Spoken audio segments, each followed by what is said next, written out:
খারাপ ছাত্র ছিলাম বলে হেডমাস্টার স্কুল থেকে বের করে দিয়েছিল। গতকাল সে হেডমাস্টারকে আমার কাছেই আসতে হলো। হা হা হা। তিনি আমার দিকে তাকিয়ে লজ্জিত ছিলেন। হয়তো তার লজ্জিত মাখানো মুখে ক্ষমার ভঙ্গি ছিল।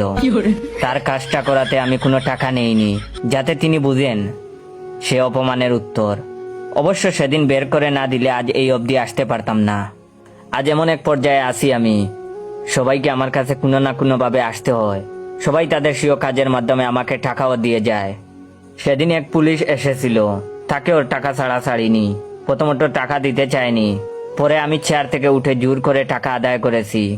এখন আমার সে অধিকার হয়েছে, এখন শিখেছি কিভাবে টাকা আদায় করতে হয়।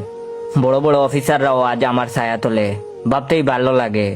অথচ যখন টাকার অভাবে এসএসসি পরীক্ষায় হাত পেতেছি এসব নামকরা বড় লোকদের কাছে, কেউ সেদিন সে খালি হাতকে বরিয়ে দেয়নি, ফিরে তাকায়নি অবধি। অবশ্য তাকালে আজকের পর্যায়ে আসতে পারতাম না। হা হা হা হা। প্রতিটা প্রতিষ্ঠিত শিক্ষিত মানুষের উচিত একজন করে শিক্ষিত মানুষ তৈরি করা, লালন করা। অথচ কেউ করে না। যদি করতো সেদিন টাকার অভাবে আমাকে কাঁদতে হতো না, রাস্তায় দাঁড়াতে হতো না। অবশ্য করলে আজকের পর্যায়ে আসতেও পারতাম না। তাই ধন্যবাদ তাদের। ভাবতেই ভালো লাগে, যে মেয়েটি আমাকে প্রত্যাখ্যান করেছিল টাকা ছিল না বলে, সে মেয়ের হাজবেন্ডও গতকাল এসেছিল। হা হা হা। অন্যরকম ভালো লেগেছিল আমার কাছে। লজ্জায় সে বাইরে ছিল, আমার অফিসেও ঢুকতে পারেনি। অবশ্য সেদিন টাকার জন্য আমাকে রিজেক্ট না করলে আজকের পজিশনে আসতে পারতাম না।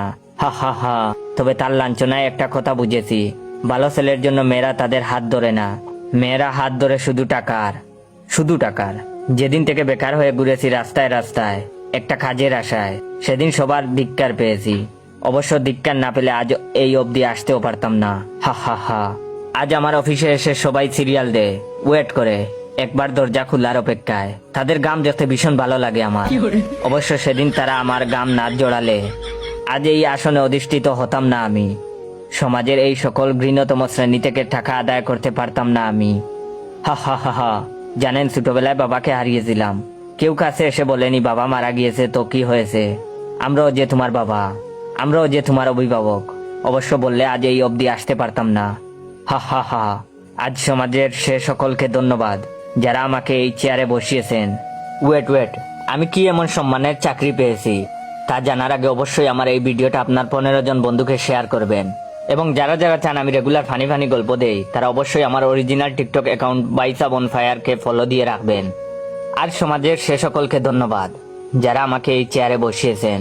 আশা করি আমার মতো আরো অনেকেই হবে পাবলিক টয়লেটের ক্যাশিয়ার। হা হা হা। Oh, no, no, no, no.